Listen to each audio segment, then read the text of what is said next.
Hi, and welcome to Today Explained Saturday. I'm Ested Herndon, and every week I'll be talking to someone in the news, in the culture, or just exploring an idea I can't get out of my head. Now, this week we're in Chicago, my hometown, where we talk to Illinois Governor JB Pritzker. Now, who is Governor Pritzker? He's one of the most vocal Democrats in the country right now when it comes to pushing back against Trump. And we talked about everything, about how he pushed back against ICE operations in his state, about where Democrats go from here. And I also asked him the all-important question, are you running for president? I think you're going to want to hear his answer. So let's dig in.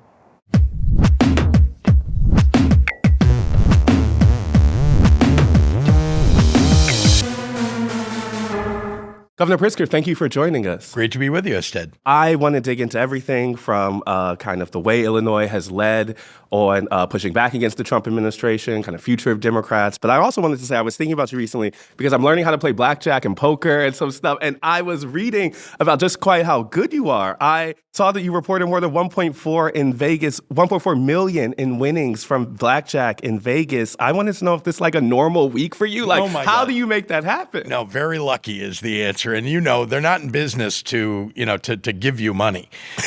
So if you can win anything and walk away, you've done well. It was good to hear. We want to talk about how you've positioned Illinois as a ground zero for kind of pushing back against Trump's immigration enforcement. You signed a law limiting ICE in Illinois. You created the Accountability Commission. You all have sued the federal government. I wanted to know, if you could describe what you would think the playbook that Illinois has laid out for what to do if Trump comes to town. How would you describe what that is? Yeah, well, I think, and I will say Minneapolis sort of adopted the playbook that we've been, not that they haven't added to it, but I think we went through this really first. Mm-hmm. I mean, developing that playbook. And what is it? It starts with making sure people know what their rights are. When, ICE agents are banging on your door, do you have to open the door? Mm-hmm. What is it that they're allowed to do and not allowed to do? And then the second thing, and this is what I told everybody very early on, pull out your iPhone, pull out your Android phone, video everything. Mm-hmm. And I'm talking about not just the people who are being pursued, but people in the neighborhoods who want to protect their neighbors. Yeah. And they did that, and we were able to use that evidence before we even created the Accountability Commission. That evidence came in handy when the ICE and CBP agents were taken to court here, mm-hmm. and we won. Yeah, I mean, I wanted to dig into this because, Trump gave you an ultimatum saying to activate the National Guard or they federalize your troops. You called that an authoritarian march. But at the end of the day, 300 guardsmen still came to Chicago. Trump, there were hundreds of arrests. Trump got the show he wanted to. What do you think was the tangible impact of that playbook you're laying out? What do you think you all succeeded in resisting? Well, he federalized our National Guard, but was not allowed to deploy them in our streets. They were never deployed in the city of Chicago. They had to stay on a federal base until it was determined by the court that indeed, including the Supreme Court, that indeed he doesn't have the ability to send his federalized National Guard or my National Guard into our streets. Mm-hmm. I wonder if the implication here is somewhat that blue states have been too timid in pushing back against Trump. It seems like implied in what you're laying out is a kind of call to action for other Democratic states. Is that what you're saying? Well, it's certainly true that we've got to stand up and push back. And I'm talking about peaceful protests and encouraging people to do, as I've described, to mm-hmm. video everything, to stand up. And by the way, I know that, protesters hold up signs and they say, maybe the law enforcement agents feel like, it's, terrible things they're saying. But that is what protest is about, right? Mm-hmm. I mean, people showing up and making their voices heard. And it's very important for us to protect that right. Yeah, but when you see some scenes in Minneapolis, I mean, I know you've encouraged what you're describing as, peaceful protests, accountability for officers. Trump administration has argued that type of organized resistance has escalated tensions. Is there any concern that in encouraging what you're calling citizen accountability, that's also escalating the possibility of some of the clashes we saw in Minnesota? They're shooting moms in the face. Yeah. So peaceful protest seems like the least you could do and what we should be encouraging people to do. They've shot somebody here in Chicago 5 times for just observing from her car, Miramar Martinez. And also another man, Silverio Villegas Gonzalez, who was killed after dropping his 2 children off at daycare he was in his car as well. But importantly, how should we react? And, shouldn't people peacefully protest, for goodness sakes, and speak out? And more than that, right? I mean, take them to court, fight them in every way we can that's not violent. That's why people need to speak up. Looking ahead to the midterms, we talk to election experts and they say, our kind of decentralized system is too disparate to be hacked, or that maybe some of these fears of Trump taking over the midterms are a little overblown. I wanted to see, how worried should the public be about this kind of question of fraud? Is there any case that this is Democrats playing politics on that question? Look, my belief is that our obligation is to make sure we don't have a democracy if people can't vote. And we're trying to protect that even in the face of the onslaught of, and who could have imagined that he'd be talking about or even trying to deploy troops to do these kinds of things? I didn't imagine it before the 2020 elections and the aftermath of it, in January 6th, for goodness sakes. So now, I think everybody, and I want to pay attention. I want people to pay attention, especially to the election of secretaries of state in states where the Secretary of State is in charge of the voting. And so we've got to protect those elections and elect people to Secretary of State positions who believe in democracy and who are going to protect people's votes. I want to ask about the specific issue of immigration beyond kind of what Trump is doing. Democrats have also been a part of funding and expanding ICE over the years. President Barack Obama gave Trump's border czar, Tom Homan, a top citizen honor for his work on immigration and deportations in 2015. As recently as 2024, I remember Democrats on the presidential campaign trail agreeing that illegal immigration was a problem. Cities even like Chicago have struggled with an increase of undocumented migrants in recent years. I remember my family who, lives in the suburbs here talking about how they see more people on the street over the last 4 or 5 years. Yeah. It's strained things beyond public safety, but also kind of social services. Sometimes it feels as if Democrats want deportations to happen. They just want them to happen quietly and not necessarily like we're seeing from the Trump administration. Is it just a matter of tone here? Or no. What is the tangible difference between what Democrats want to happen versus what Donald Trump is doing beyond the question of ICE and CBP? The tangible difference is ICE and CBP today under Donald Trump are stopping U.S. citizens who are black and brown and demanding to see citizenship papers. Now, I don't know about you. I don't get asked for citizenship papers. I don't have any on me. But they're doing it, and they're doing it to people who are not undocumented. They're doing it to people who are here legally, people who've lived here maybe generations, U.S. citizens. That's the difference. They're racially profiling. So should ICE be abolished? It is fundamentally different. What Donald Trump is doing with it, what he's doing with it should absolutely be abolished.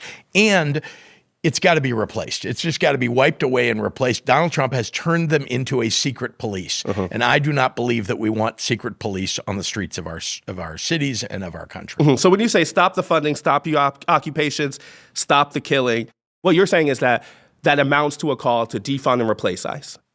That's what I'm saying. I think what they're doing in the Senate right now, holding up DHS funding precisely to get a lot of rules and regulations around what's happening because people are getting shot in the streets by ICE and CBP is the right thing to do.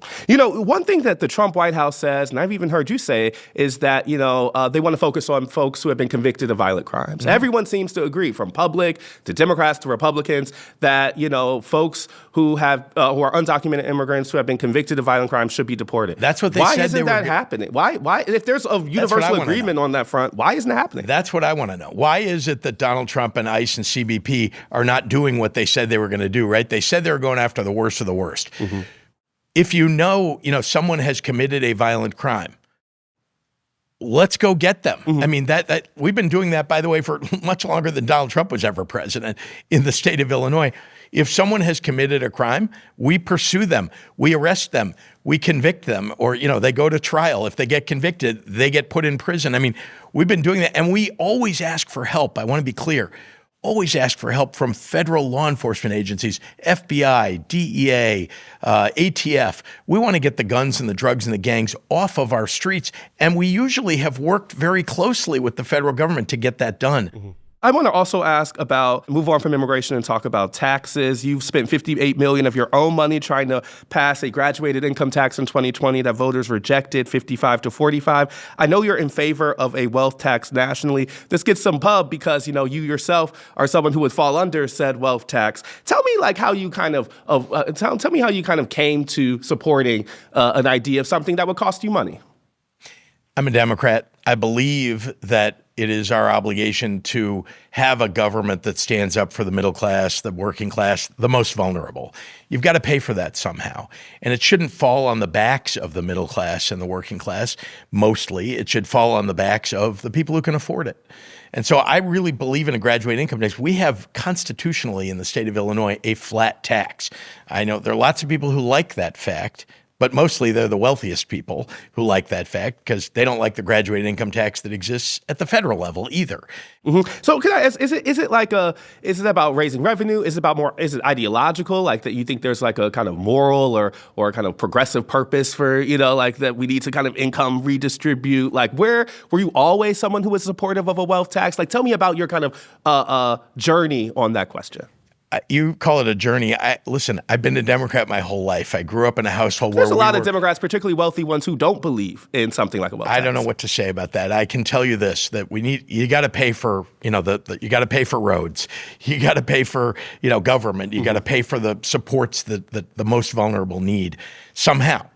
And so the question is, who should that burden fall on? Mm-hmm. People who can't afford it or people who can? Mm-hmm. Fair. You've been traveling to New Hampshire.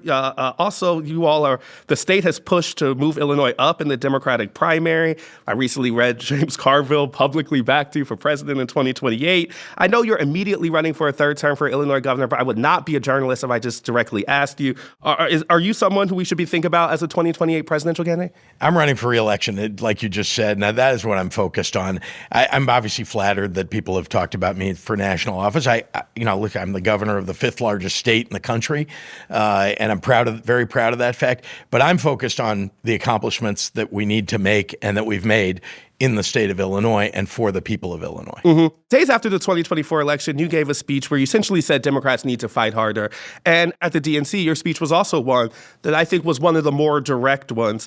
I wanted to know, why you think it's important to reflect that sense of urgency. Why is it for you more important to be kind of standing in direct opposition rather than what seems like some Democrats who are doing more reaching out to the other side? Well, I talk to Republicans all the time. Remember, I've got a legislature with Republicans and Democrats in it. And as I often say, even Republicans have good ideas every once in a while. It's worth listening. There are things, in fact, I just proposed expanding a program that a Republican first proposed in the state of Illinois to make sure that we're funding our pensions properly. But those speeches, DNC speech, the one after 2024, it sounded like, Dems fight back. That's really what I'm asking for. Well, because Dems weren't fighting hard enough. Okay. I mean, the truth is that Donald Trump is a danger to the future of our country and our democracy. And so, as a party, you can't have people who are like, well, if I just duck, no one will notice me or no one will notice my state. Maybe Donald Trump won't hurt me in some fashion. I can tell you, I helped to build a Holocaust museum. Authoritarians don't go away. They get more powerful if you don't stand up to them early. And indeed, I was very concerned. Right after Donald Trump got elected, people were, well, maybe we can work with him. And Donald Trump has no interest in working with Democrats, and you've seen that. And I knew that. I lived through it as governor during his first term. I've also just watched him, as I think many Americans have. This is not someone who's looking to compromise or looking to work with Democrats in any way. I felt it important, partly because I knew he was going to go after our democratic institutions, that Democrats needed to stand up and push back and fight back, and that the public needed to be involved peacefully protesting. I said those things very early on. There were people who said, oh, you're alarmist. Mm-hmm. That's over the top to say those things. I don't think a year later anybody's saying that about what I said a year ago. And so I've doubled down and tripled down on it because I'm right. He hasn't changed. Mm-hmm. Is it just a matter of tone? Did Democrats lose because they were fighting back or things like that? Or was it about an actual difference between where they were and where voters were on things like economy, immigration, cultural issues? How much is the Democrats' issue currently about how they're messaging versus what that message actually is? Look, I hearken back to January of 2024. January 2024, Joe Biden, still running for re-election, gave a speech at Valley Forge. And he kind of headlined that speech by saying, this is the theme of my campaign. What was it? Democracy. Now, he wasn't wrong. That's something you got to fight for. The problem is that for an average voter, if you knock on a door, and I've knocked on a lot, and say to people like, what's the most important issue to you? 5 out of 100 people will say democracy. The other 95 people mostly will say, I can't pay my bills. I'm having trouble. Money, kitchen table. Yeah, can't get a job that pays the bills, right? And so you got to address those things in order to win an election. That's not what happened in 2024. But that's not in the end that's not the message of the party. The message of the party is we're the party of the middle class and the working class. We're the party that fights for the most vulnerable. We're the ones who got the, Medicaid, Medicare, Social Security, Civil Rights Act. Look, why didn't anybody talk about raising the minimum wage? The minimum wage nationally is $7.25. You cannot live on that if you have one full-time job earning the minimum wage. 2 full-time jobs earning that minimum wage. And every Republican is opposed to raising the minimum wage, and every Democrat is in favor of raising the minimum wage. And by the way, when I say that, I mean elected officials. The public, including Republicans, 80% of them want to raise the minimum wage. Why didn't we talk about that in 2024? Where was that message? Yeah. I wanted to ask about the, kind of issue in Gaza specifically. When you visited the Holocaust Museum in June, you were asked whether Israel was committing genocide in Gaza, and you said you thought that was for other people to address. I wanted to ask again, do you think that Israel has committed genocide in Gaza, and why is it for other people to address?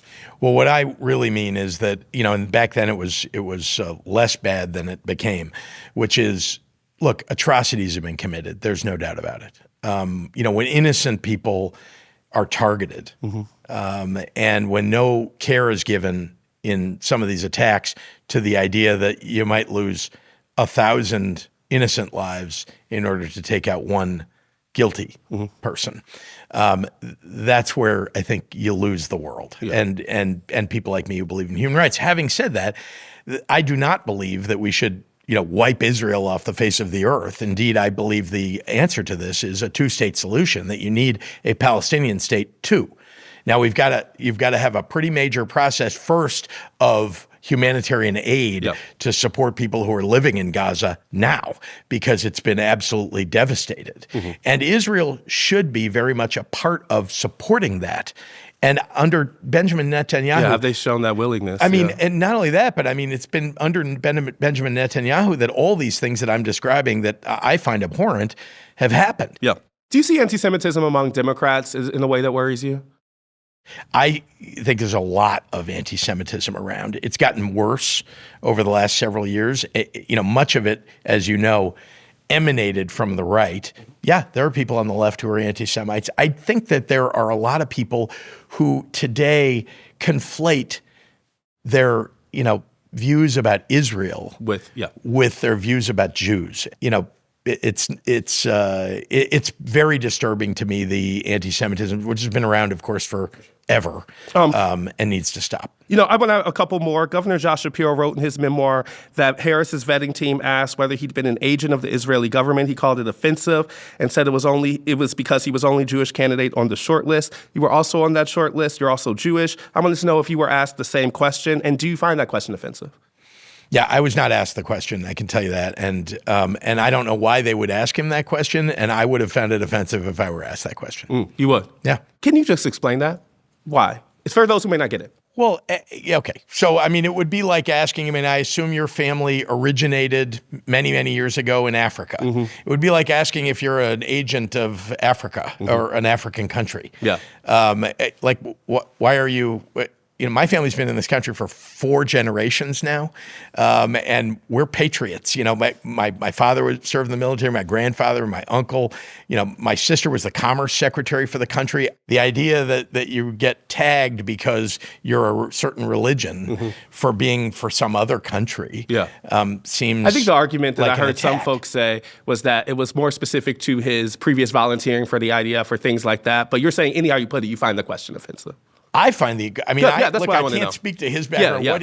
I could just say I would find the question offensive because The idea that for your religion, essentially, in my view, you're getting asked a question like that. But, I was asked a lot of questions. This is a very, very tough process to go through. I never got asked that one. I asked my family kind of what they wanted to ask me as Illinois, what they wanted me to ask you as Illinois residents. It was actually about your weight loss. They talked about how you look different. I know that's been in the news too. You've done some press about it. I heard you say you walk 4 or 5 miles every morning. But, the idea of like slimming down is somewhat connected to folks' idea of a presidential run. I wanted to know what went into your decision to focus on your health. What are you doing to cause the change that folks have seen? I don't know about other people. I've been challenged with my weight for, most of my life, honestly. And so, the idea, and I have succeeded and failed. I mean, like a lot of people, you lose weight, you gain weight over the course of your life. I realize that other people want to make this about something that it's not. I mean, I don't know if this is appropriate to ask, but can I ask about GLP-1s? It's been such a conversation nationally. Is that something that you've tried? I do not think that it's something that people should be, revealing about them. So, because your doctor recommends things for different reasons, right? I mean, someone who's taking a GLP-1 could be someone who needs to lose weight because they have heart disease. For sure. And so I just think it's, it's like pretty hyper-personal question. I don't want to answer it because I don't want to make it as if this is okay for people to be asking one another. But I do think people should be talking to their doctors and making those decisions with their doctors. I hear you. Last question is I just wanted to kind of think of the scope of this conversation. You've made a kind of case about how Illinois has led on pushing back against Donald Trump. Your kind of vision for Democrats going ahead. Trump is picking on these blue cities and states partly out of the idea that people, it seems as if he's kind of making a bet that they're not, that the brand of them is so bad or that he can kind of impose. But it seems like what you're saying is you're trying to restore some pride both to Illinois and to a Democratic Party brand that may need some. I'm very proud of my state. I really am. And this is the state that was the first state to ratify the 13th Amendment, ending slavery. That's who we are. We're the state of Abraham Lincoln, Barack Obama, and I'm very proud of it. I'm just trying to carry forward the tradition that we've established for our state. Thank you, Governor. I really appreciate your time. Thank you, Ustad. Good to see you. Good to see you. That was Governor JB Pritzker of Illinois. And thank you for watching Today Explained Saturday. Every week, we'll be in your video and audio feeds with an interesting interview in politics or culture. And of course, you can catch Today Explained wherever you get your podcasts. Now, I'll be here every Saturday morning, so make sure you subscribe at youtube.com/Vox.